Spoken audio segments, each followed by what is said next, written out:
너무 심해가지고 잠을 하나도 못 자고 항상 우울하고 그러거든요. 근데 그 우울증이라는 게 옛날에는 그 삶이 버겁고 그런 게 많았었는데 지금은 제가 이렇게 딱히 고민을 저녁에 이렇게 잠이 안 온가 이렇게 고민을 해도 모든 게 다 해결됐는데 내가 뭐 때문인가는 모르는데 잠이 너무 안 오고요. 또 이렇게 살기 싫다 그런 것도 너무 많이 들고 제가 성당은 다니지는 않는데 옛날에 교회를 다녔는데요. 그 우울증이 심했을 때 사람들이 너무 보기가 싫어서 밖에가 나가기 싫어서 이제 교회를 안 나가고 아무 데도 안 나갔거든요.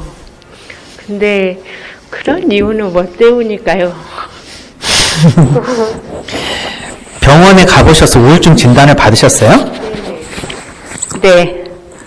주요 우울 장애 이렇게 받으셨어요? 아니면 뭐 기분 부전 장애 정도로 받으셨어요? 입원 치료를 하라 그랬는데 제가 입원 치료는 하지 않겠다 그래가지고 대학병원에 다니다가 요즘에는 그냥 동네 정신과에 다니고 있습니다. 약은 드시고 계시고요? 제가 약을 안 먹으면은 밤에 1분도 잠을 잘 수가 없어요. 언제부터 약을 드셨었어요?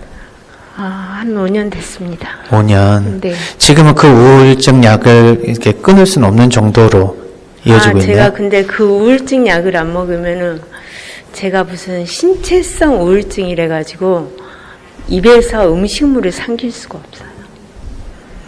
네? 그 약을 안 먹게 되면. 그 목으로 안 넘어간다. 네네, 먹으면은 다 토해요. 음. 근데 그게 정신적인 문제인가 심리적인 문제인가 제가 심리학 그런 데서 상담을 한 번도 받아보지 못해서. 그러니까 한 번쯤 받아볼 만 하네요. 네. 그러니까 약물을 5년 정도 드셨으면 네. 정신적이고 심리 내적인 이러한 사실은 심리는 보이지 않으니까 그런 건 없어. 그런 게 실체가 어디 있어? 이렇게 생각하시는 분들이 계세요. 그리고 감정은 그냥 느끼다가 금방 순간적으로 또 없어지니까 이런 거는 그냥 내가 잠깐 느끼는 그런 기분 정도로만 생각하신단 말이에요. 그런데 이거는 그냥 단순하게 왔다 그냥 가는 그냥 단순한 기분이 아니라 에너지, 파동으로 봐야 됩니다.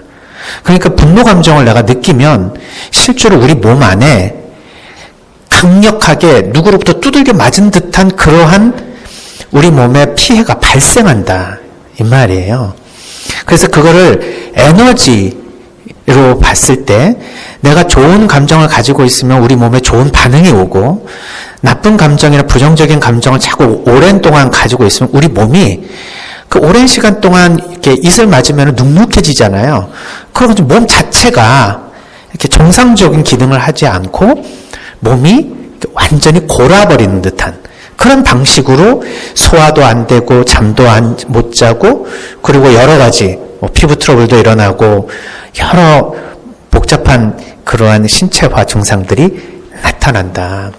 그러니까 감정은 없다. 감정은 실체가 없다. 그런 거는 금방 또 지나고 나면은 다시 멀쩡해진다. 그런 건 없이 항상 내 마음속에 들어왔다가 나가면 거기에 대한 흔적을 남기게 됩니다. 그렇다면 나는 오랜 기간 동안 우울한 감정이 들었다라고 하지만 그 우울에는 여러 가지 복합적 감정들이 숨어 있거든요. 예를 들면은 무망한, 의미 없는, 그리고 무기력한, 그리고 되게 침울한, 그리고 억울한, 그리고 화난, 그리고 또 화난 것도 울분이라고 하는 감정이 있거든요.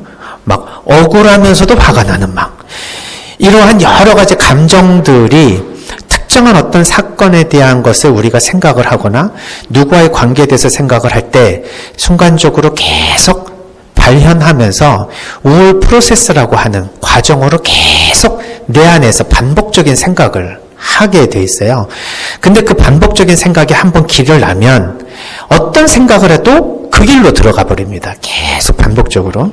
근데 우리가 그러한 방식이 아닌 다른 방식으로 생각을 하는 패턴을 만들어내지 않으면 그 우울 프로세스라고 하는 그 과정이 나의 감정과 생각에 기본적으로 나의 일상을 완전히 침입하고 잠입해요. 그래서 사는 거는 사는 거지만 내가 진짜 왜 사는지에 대한 아무 이유와 의미를 찾지 못하게 된다. 네, 제가 그래가지고 지금은 무슨 조그만 암이 있는데 제가 이렇게 몸이 껍질로 아팠을 때는 내가 어떻게 치료를 조금 하는데 내가 속에 있는 거는 어떻게 터뜨리지 못해서 얼른 죽는 날이 기다려야 되겠다. 그리고 병원에 있는 가서 이 속에 있는 병은 절대 고치지 말아야 되겠다. 마음속에 어떤 그런 감정이 있는 것 같아요. 속에 있는 병을 절대 고치지 말아야 되겠다고요? 제가 빨리 어떻게 이렇게 제가 제 몸으로 죽기 위해서 뭐 약도 많이 모았는데 내 자식이 결혼을 해가지고 나로 인해서 상처를 받을까봐 그거는 하지 말고 그냥 자연으로 빨리 이렇게 죽었으면 좋겠다. 네. 그래서 그거를 아무한테 알리지 말아야 되겠다.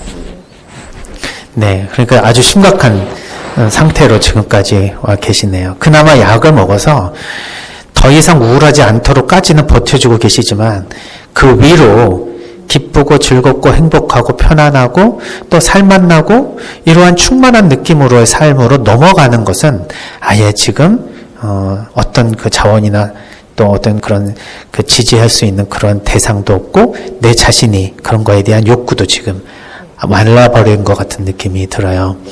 그래서 우울증 치료는 우울하지 않는 게 아니라 기쁘고 충만한 삶으로 넘어가는 것에 있거든요. 그러니까 약을 먹어서 내가 안정적이다, 또 음식을 넘길 수 있고 조금이라도 잠을 청할 수 있다가 중요한 게 아니라 내가 뭔가 살아있는 삶의 의미와 나의 자신의 삶에 대한 가치, 그리고 내가 뭔가 이렇게 사는 것이 정말 인간다운 삶 같아서 너무 행복하고 기쁘다라고 하는 뭔가의 내 삶의 의미를 찾아야 된다. 그러기 위해서는 계속 내 안에 있는 그 마음의 감정과 여러 가지 생각으로부터 복합적으로 나타나는 수많은 내적인 심리적인 문제에 대한 것들을 자꾸 꺼내봐야 돼요. 어떤 비유를 저는 드는가 하면 마음속에서 수많은 생각과 감정들이 아주 복합적으로 많이 어지럽게 내 안에 들어가 있으면 새로운 생각과 감정은 못 들어갑니다.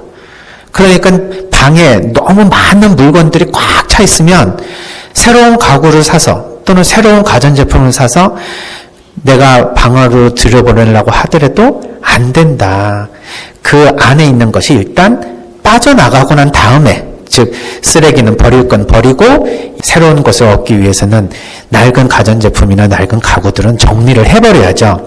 그래야 새 가구가 들어올 수 있는 것처럼 내 그 부정적인 감정에 대한 수많은 그러한 내가 살아오는 과정에서 쌓아놓았던 것들은 일단 언어로 내가 그것을 계속해서 풀어내야 돼요. 혼자서 말을 해가지고요. 네? 혼자서 말을 하면서요. 아니, 혼자서 중얼중얼거리면은 이상한 거죠. 그러니까 누군가가 거기서 그 얘기를 들어줘야 돼요. 그러니까 나 혼자 작업하는 것이 아니라 상대가 있어야 된다. 그래서 우리가 상담을 누가 이래라 저래라 이렇게 사는 게 맞다, 답은 이거다 이런 식으로 해라 해서 무슨 코칭을 받아서 인생을 살아야 되는 것처럼, 근데 내가 내 인생을 지금까지 내가 한 60평생을 살았는데 내가 누구 얘기를 들어서 내가 무슨 인생을 그렇게 살아? 그리고 그 사람이 나에 대해서 뭘 얼마나 알아서 코칭을 해줘? 그럼 뭐 돈을 주면서 뭐하러 내가 그 짓을 해? 라는 생각을 하거든요.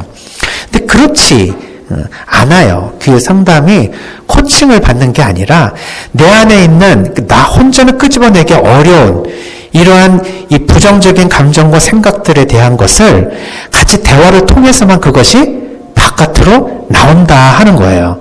우리는 그거를 감정의 정화 이렇게 표현해요. 감정의 정화.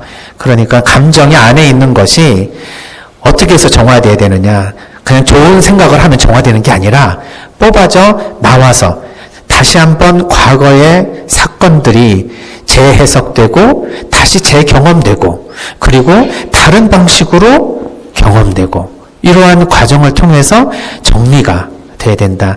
그래서 이러한 감정의 순화 내지는 정화가 이루어진 후에 계속 우울 프로세스로 갔던 그 과정이 아닌 뭔가 상승 곡선을 타고 좀 더 내 자신이 힘을 내고 뭔가 삶의 그 기운을 차릴 수 있는 방식으로 생각하는 패턴을 넣어주는 거예요. 그래서 그런 게 있습니까? 그러면 지금까지 인간에 대한 연구가 충분히 그 모든 것에 대한 그런 이론적인 것을 전부 다 지금 확립해 있고 어떤 방식으로 생각을 하면 되는지 그 생각을 그러면 알면서도 안 되는데 그러면 어떻게 해야 되는지 이런 것까지도 지금은 다 연구가 되어 있으니 조금 도움을 받으면 실질적으로 지금보다는 적어도 더 밑으로 가라앉지 않고 조금씩 회복될 수 있습니다. 이제 내 나이가 이 정도 됐는데 이제 새로운 걸 공부하고 또 해서 내가 무슨 영향을 얻겠다고 그냥 나 이러다가 그냥 이 생은 망했으니까 나 이러다 죽을래 이렇게 생각하시는 것 같은데 그렇지 않아요. 하루를 살아도 우리가 인간답게 그리고 기쁘게 하느님 찬양하며 살아야지 어떻게 하루하루 죽음을 기다리면서 빨리 죽지 못해서 내가 언제쯤 죽으나 하고 그 죽음을 기다리면서 사는 인생을 살아야 되느냐 하는 거예요. 그래서 그런 도움을 전문적으로 받으시면은 좋아요. 실제로 논문을 보면 약물치료, 그다음 약물치료, 심리치료, 그리고 심리치료만 이렇게 세 개의 군을 가지고 몇천 명을 대상으로 해서 우울증 집단의 치료적 효과에 대해서 연구를 해본 연구를 보면 약물치료와 심리치료가 같이 동시에 이루어지면 더 효과가 좋을 것 같지만 사실 심리치료 단독으로 하는 것이 우울증에 있어서 한 80% 이상의 효과성을 내고 있다는 그런 연구 결과도 있거든요. 이유가 또 있어요. 약물과 심리가 같이 붙으면 단독적으로 심리치료 하는 것보다도 훨씬 더 좋을 것 같은데 결과가 왜 바뀌어서 나오나 나름대로 이유가 있습니다. 예를 들면 약을 먹는다는 그 자체가 심리적으로 내가 무엇인가를 의지를 낼 수 있는 그런 동기와 자기 욕구를 감퇴시키는 효과를 줘요. 그러니까 약물에 대한 의존성이 내 스스로 내 자신에 대한 자율성을 침해할 수가 있는 것이죠. 그래서 심리치료 단독, 그 다음에 약물치료, 그 다음에 약물치료와 심리치료 이런 식으로 얘기가 나오는데 꼭 그렇다고는 볼 수가 없습니다. 왜냐하면 여러 가지 연구 상황에서 다시 한번 설계를 다시 해서 또 확인을 해봐야 되는 것이라 그렇게 단정 지을 수는 없지만 한 가지 확실한 것은 심리치료는 약물치료와 마찬가지로 굉장히 중요한 그러한 우울증의 치료 기법이다.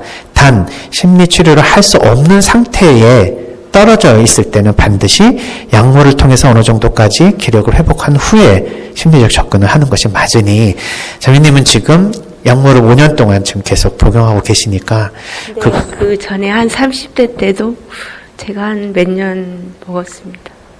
5년이 넘은 거네요. 그렇게 따지면 끊었다가 다시 제가 먹은 게 5년 정도 됐습니다.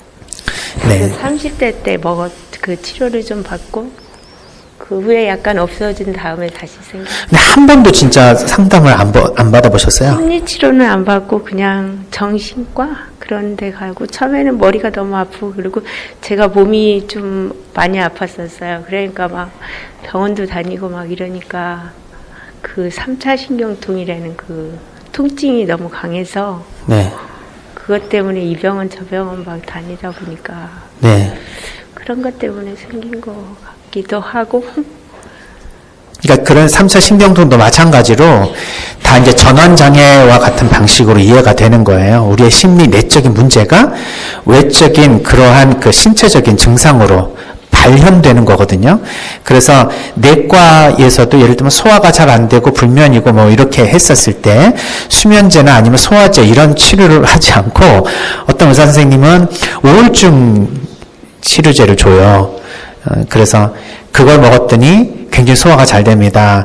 이런 것들은 위장장애 자체 문제가 아니라 심리 내적인 문제가 위장애를 일으키는 근본적인 이유가 거기에 있기 때문이라고 볼 수가 있는 거죠. 그러니까 우리는 심신상관설을 잘 이용하는 거죠. 그래서 내 신체가 되게 고통스럽고 힘들다는 것은 곧바로 나의 정신 상태에 그런 고통이 지금 어느 정도 심각한지를 알려주는 지표가 된다.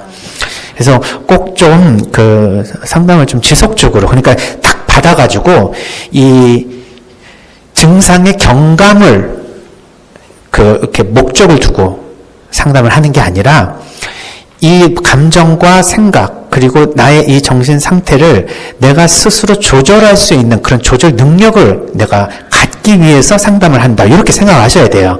그래서 빨리 이렇게 상담을 하면은 증상이 좀 가라앉고 또 갑자기 기쁨이 오고 이런 게 아니라 내가 내 스스로의 정신 상태에 대한 조절 기능을 회복한다 하는 거예요. 이게 1차적으로 중요한 거거든요. 그것이 회복되고 나면 서서히 오랜 시간 동안 그 조절 기능이 우리의 뇌의 프로세스를 바꿉니다. 그럼 뇌의 프로세스가 바뀌면 자동적으로 거기에 따른 그러한 생각과 감정이 이제 바뀌어서 내 자신에게 인지가 되고 느껴지는 거거든요. 그러니까 그런 방식으로 좀 지속적으로 약을 드셨듯이 지속적으로 나도 또 정신적인 이런 좀 심리치료를 네. 제가 이거 심리치료를 받은 건 제가 유튜브를 여기 황창현 신부님 거를 맨날 듣다가 저기 박현진 신부님 이 상담원에 풀어드렸어요. 그러면서 그때 생각하기에 제가 좀 심리치료를 받아보지 않아야 되나 그래서 내가 여기를 가게 되면은 저는 이게 저기 신부님하고 상담을 좀 할 수 있나 싶어가지고 제가 한번 이거를 인터넷을 보고 그거를 신청을 했었거든요. 네. 근데 이제 와서 말씀을 들어보니까 심리치료를 좀 받아. 네. 여기 너무 먼 곳이라서 평창까지 오시기 힘드니까 다른 선생님도 좋은 훌륭한 선생님들 많으니까 이제 찾으셔도 좋을 것. 네, 어디 사시는데요? 건대 근처에 삽니다. 아이고, 서울에 사시면은 네.